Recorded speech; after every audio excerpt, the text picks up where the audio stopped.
Algorithm क्या होता है इसके बारे में हम आपको थोड़ी सी जानकारी देते हैं।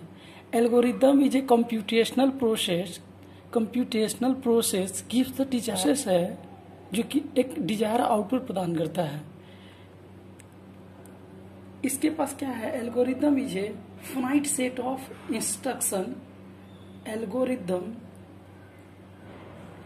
Is a finite set of instruction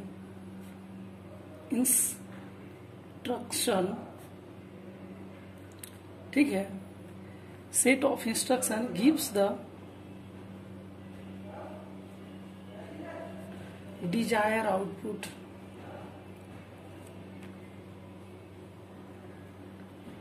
ठीक है। अब हम आपको एक एग्जांपल से समझाना चाहते हैं कि जो एल्गोरिदम है ये कंप्यूटेशनल प्रोसेस है और gives the desire output. It is a finite set of instruction gives the desire output. मतलब ये एक फाइनाइट सेट होता है, फाइनाइट प्रोसेस होता है जिसके थ्रू हम एक डिजायर आउटपुट के पास पहुंचते हैं, वो एल्गोरिदम कहलाता है। Algorithm mainly time complexity and space complexity.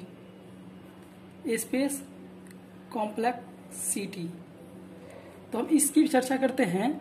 देखिए, time complexity and space complexity की बात करें तो इसमें हमें पहले ध्यान रखना होगा कि आपका मशीन आर्किटेक्चर कैसा है। पहली बात, आपका मशीन आर्किटेक्चर कैसा है। मशीन आर्किटेक्चर, ठीक है। अब मशीन आर्किटेक्चर के अंदर क्या होता है कि आपका जो है वो 32 बिट हो सकता है या 64 बिट हो सकता है।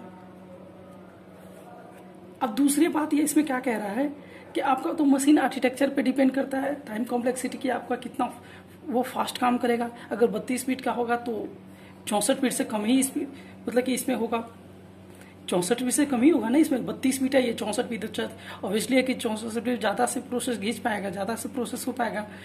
तो ये मशीन आर्किटेक्चर कैसा है इस पे आपको डिपेंड करता है। दूसरी बात, आपका जो है वो प्रोसेसर पे डिपेंड क्या करता है कि प्रोसेसर जो है वो आपका सिंगल कोर है या मल्टी कोर है। इस पे भी बात डिपेंड करता है कि आपका जो कोर है, प्रोसेसर का जो कोर है, जो सीपीयू है, वो प्रोसेसर वो सिंगल कोर है या मल्टी कोर है। तीसरा बात, जो एग्जीक्यूशन होता है वो सीक्वेंसली या पैरेलल, ठीक है। और जो 4 नंबर की बात है वो क्या होता है, memory access time. Memory access time, इसके अंदर हम रीड राइट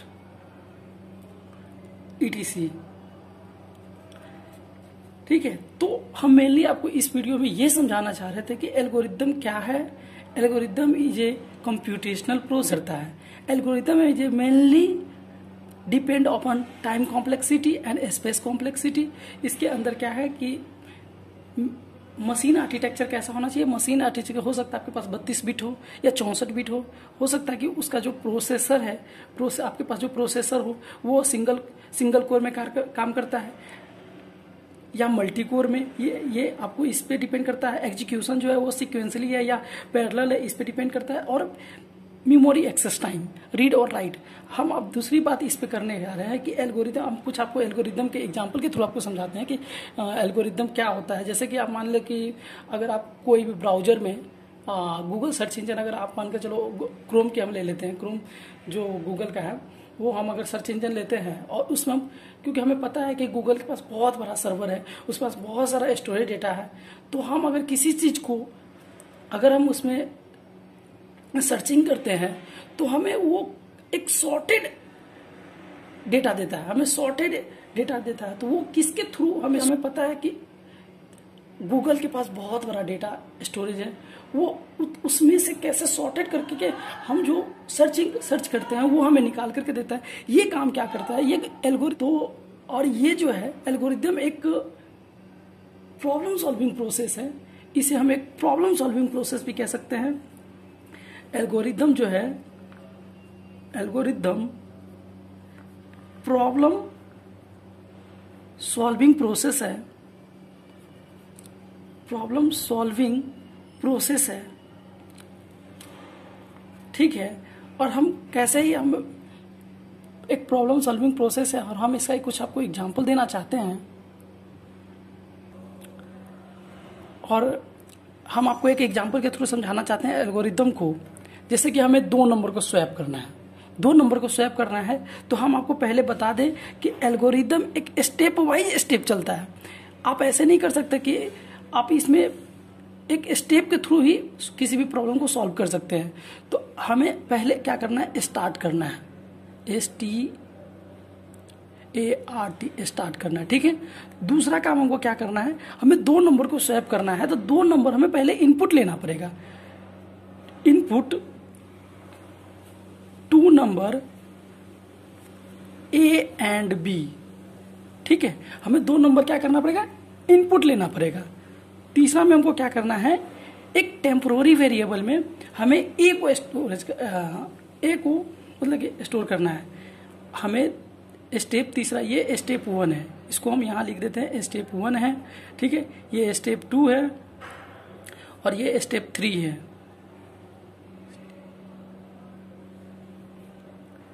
स्टेप 3 है, ठीक है। तो स्टेप 4 में हम क्या करते हैं कि एक टेम्पो वेरिएबल, टेम्पोररी वेरिएबल लेते हैं जिसमें हम A को स्टोरेज कर देंगे, टेम्प इक्वल्स टू A, ठीक है। और A इक्वल्स टू B और B equals to temp, P में हम टेम्पोररी वेरिएबल को स्टोर कर दिए और यहां से हम इंड कर दिए, ठीक है। तो आप समझ रहे होंगे कि हम जो एल्गोरिथम ले रहे हैं उसमें हमें पहले क्या किया, एल्गोरिथम क्या है। एल्गोरिथम एक सेट ऑफ कंप्यूटेशनल प्रोसेस है जो एक डिजायर आउटपुट प्रदान करता है। एल्गोरिथम मेनली 2 बातों पे डिपेंड करता है, 2 बातें पे डिपेंड करता है, space complexity and time complexity. आपका मशीन आर्किटेक्चर कैसा है, 32 बिट है या 64 बिट है, आपका प्रोसेसर कैसा, सिंगल कोर है या मल्टी कोर है, इस पर भी डिपेंड करता है। एग्जीक्यूशन क्या फास्टली जो सिक्वेंसली है या पैरेलल है, वो बातें डिपेंड करता है। उसके बाद मेमोरी एक्सेस टाइम है, रीड राइट, ठीक है। तो हमने एक आपको एग्जांपल लेकर के समझाया कि जो आप पहले क्या करेंगे, स्टार्ट करेंगे। पहला स्टेप क्या है कि आप स्टार्ट करेंगे। दूसरा है इनपुट आप कौन कौन ले रहे हैं, A और B आप इनपुट ले रहे हैं, input 2 number A and B। और तीसरा स्टेप में आपने क्या किया कि इसमें आपको टेम्पोररी वेरिएबल में हम A को स्टोर किए हैं और A इक्वल्स टू B और B इक्वल्स टू टेम्प, और हम इसको इंड कर दिए हैं। तो हम अगले वीडियो में आपको टाइम कॉम्प्लेक्सिटी और स्पेस कॉम्प्लेक्सिटी पे फुली बात करने वाले हैं। Space complexity. Thanks for watching this video.